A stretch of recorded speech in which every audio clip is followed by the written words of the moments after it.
सुचरिता जी, राधिका बहन जी ने 3-4 सवाल उठाया था, मैं सभी का जवाब देना चाहूंगा जी। भारतीय जनता पार्टी की खूबसूरती ये है कि अपनी बेशर्मी को, अपने दोगलेपन को बहुत बेशर्मी से सेलिब्रेट करती है। उन्होंने कहा कि अगर किसी के घर में डेथ हो जाए तो हम होली सेलिब्रेट नहीं करते हैं। बिल्कुल सही बात कहा इन्होंने, कितनी समझदार है, बढ़िया प्रवक्ता है। लेकिन महाकुंभ के अंदर लाशों का अंबार लगा हुआ था, मेला क्षेत्र में लाशें, अस्पताल में लाशें, मोर्चरी में लाशें, लेकिन उत्तर प्रदेश की योगी सरकार ने सरकारी हेलीकॉप्टर में पुष्प वर्षा किया। इन्होंने सनातन का अपमान किया, ये इनका दोगलापन है। दूसरी बात राधिका बहन जी कह रही थी, आप बताएंगे कार सेवकों पे गोली चलाने वाले हमें सनातन के बारे में बताएंगे। जो पार्टी कहती है सनातन खत्म हो जाना चाहिए, उसके साथ साथ मिलकर इंडिया अलायंस में रहने वाले हमें सनातन सिखाएंगे। बीच में मत बोलिए आप, आपके बीच में मैं नहीं बोल रहा था। आप दोगले लोग हैं इसलिए बीच में बोलना शुरू कर देते हो। आपके पास तर्क है नहीं, तथ्य है नहीं, बात है नहीं, क्यों नहीं बोले?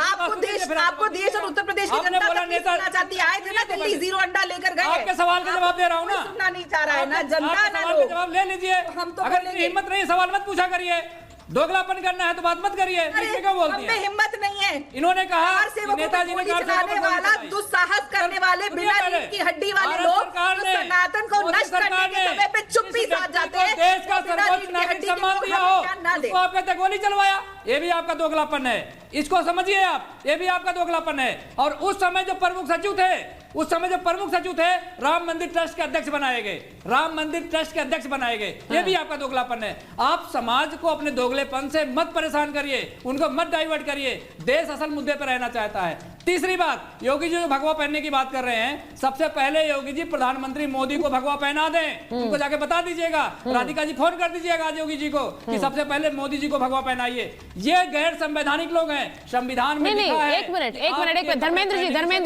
धर्मेंद्र जी, क्या इसका सीधा मतलब ये है कि सब लोग भगवा पहन लेंगे? नहीं, सुनिए, कुछ जैसा कहते हैं कि निर्धारण करेंगे धर्मेंद्र जी, कुछ बयान प्रतीकात्मक होते हैं, जिन्हें कहा जाता है मेटाफोरिकल स्टेटमेंट्स। जब वो कह रहे हैं कि पूरा देश, पूरी दुनिया भगवा पहनेगी, इसका सीधा मतलब ये है, क्या इसका मतलब ये है आप और हम सब भगवा ओढ़ के बैठेंगे?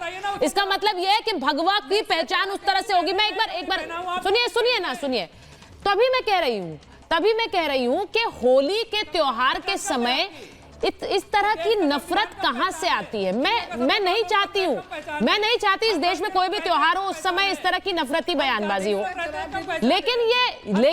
लेकिन होली के त्योहार के समय ये क्यों है? ये सवाल तो पूछना पड़ेगा। सैयद जवाद साहब के पास जा रही हूं।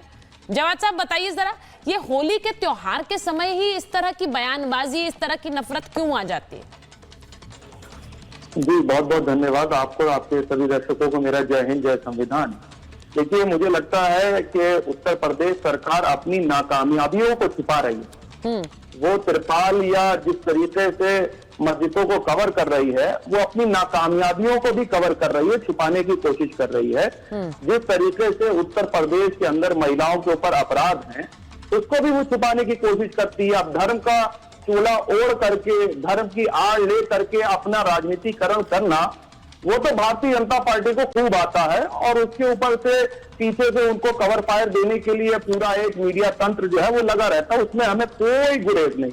लेकिन आपको बता दूं, भारत का socio economy political justice system जिस तरह मूव कर रहा है, वो आने वाले वक्त के लिए बेइंतहा नुकसानदेह चीजें साबित होंगी। उसका खामियाजा हम तो भुगतेंगे, लेकिन मुझे लगता है कि बहुत से और लोग भी भुगतेंगे। जिस तरीके से भारत के एक सिस्टम को जो है लगातार आप कोलैप्स करते चले जा रहे हैं, चाहे वो पॉलिटिकल तौर पे हो, चाहे वो इकोनॉमिकल तौर पे हो, चाहे वो जो है जस्टिस सिस्टम हो, वो तमाम तरीके। अरे बीच में बोलने लगे, मैं आधे घंटे बाद बोला हूँ, फिर ये बीच में बोलने कोई भी नहीं बोल रहा है, किसी की भी आवाज नहीं आ रही है, आप ही की आवाज आ रही है, कोई तो बोल नहीं रहा है। आपको किसकी आवाज आ रही है आपके कानों में? यहाँ पे तो कोई बोल नहीं रहा है। मुझे लग रहा है दिक्कत क्या यही है, हम अज्यूम करते हैं, हम सामने वाले को देखकर अज्यूम करते हैं कि ये विवाद खड़ा कर रहे होंगे, जबकि विवाद खड़ा नहीं होता है। क्या हो यही रहा है? कोई बोल नहीं रहा था, आप कह रहे हैं डिस्टर्ब कर रहे हैं। मैं इसलिए पूछ रही हूँ ये सवाल क्योंकि कुछ आदतें बन जाती हैं। आप अज्यूम करते हैं कि विवाद खड़ा होगा, विवाद है नहीं।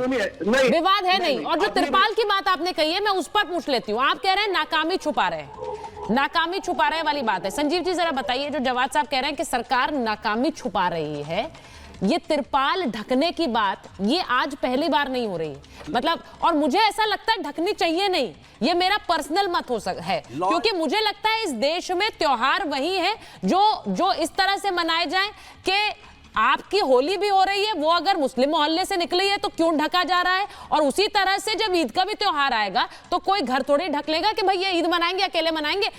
ये भारत की संस्कृति है। मुझे लगता है आज इस विवाद को बढ़ता देखकर ये ढकी जा रही है। ये बिल्कुल ठीक कह रही हैं आप, और मुझे लग रहा है कि अभी सारे कॉमन प्लेटफॉर्म पर आप भी यही कह रही, मुमताज भाई ने भी लगभग यही बोला है। हाँ। कि वास्तव में ये हमने अब जो प्रोग्राम करने का शायद औचित्य भी ये होगा लगभग आपका, कि कॉमन प्लेटफॉर्म पर हम होली एक साथ क्यों नहीं मना सकते, क्यों नहीं मना सकते। और अगर कोई प्रिकॉशन स्टेट के पॉइंट ऑफ व्यू से अगर हम कहते हैं तो स्टेट का लॉ एंड ऑर्डर सब्जेक्ट है। अगर वो प्रिकॉशंस नहीं लेता, अगर आड़े हाथों नहीं लेता, अगर बीएनएस के सेक्शंस में किसी को नहीं दबोचता, तो हम कहते हैं कि भी क्या अब 66 करोड़ लोग जो हैं वो नहा लेते हैं एक बार में। तो लॉ एंड एडमिनिस्ट्रेशन तो देखिए क्या गजब का इंप्लीमेंटेशन था, एग्जीक्यूशन था, क्या कोऑर्डिनेशन था आपस में सबका।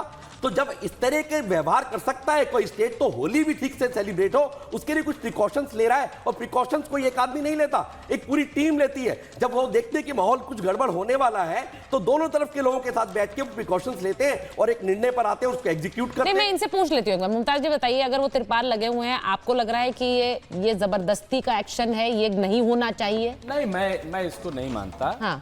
क्योंकि अगर नहीं, वो धर्मेंद्र जी बोल रहे हैं वहाँ पे। नहीं, सरकार को अगर लगता है कि या इंतजामिया को वहाँ पे कि कुछ लोग उस पर रंग डाल सकते हैं और उसके बाद एक बवाल खड़ा हो सकता है, तो ये एडमिनिस्ट्रेशन की जिम्मेदारी है कि किसी तरीके से उसकी हिफाजत करे। लेकिन अगर और अच्छा हो कि माहौल अच्छा बना दे, मीटिंग करते हैं, वो जैसे मीटिंग होती है सिविल सोसाइटीज की आमतौर से, नहीं वो हुई है, वो संभल में हुई है, वही मैं कह रहा हूँ, वहाँ पे लोग बोल रहे हैं, वही मैं कह रहा हूँ। इसके बावजूद अगर वहाँ पे शरपसंद अनासिर हैं, ऐसे लोग हैं, तो उनसे बचाने के लिए और माहौल खराब ना हो, मुझे नहीं लग रहा है कि इसमें कहीं कोई बुराई मुझे नहीं दिख रही है।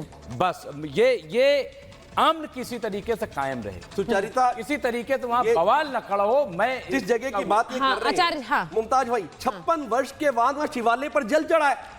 अब देखिए माहौल किस तरह का वहाँ पर जिम्मेदार है इसका। अगर कोई कोर्ट से मनोनीत टीम जाती है तो उसके ऊपर मुसलमान क्या करे? 24 नवंबर को हुआ है भाई, मुसलमान क्या करे ऐसे बताइए। तो आपको आगे बढ़ के आना चाहिए। क्या आपको क्या टीवी पर करोड़ों दर्शक महाभारत क्या ये बताइए, आपको कहना चाहिए क्या बताइए भाई। देखिए ऐसा है, रखिए जब 47 के बाद कि आप पढ़े लिखे आदमी हैं, 47 के बाद सुचारिता जी जब दंगे बहुत ज्यादा हुए देश में, कोई इससे इनकार नहीं कर सकता, उससे भाजपा नहीं थी, मैं भाजपा कसूरवार नहीं ठहरा रहा हूं, लेकिन दंगे हुए ये एक बहुत बड़ी सच्चाई है 47 के बाद। तो उसके बाद नहीं, पर मुझे तो अलग अलग देखिए, मैं समझिए, मैं ये सोच रही हूँ लोग अलग अलग मैं नहीं सुनिए मुमताज जी, आपने कहा कि बहुत से दंगे हुए।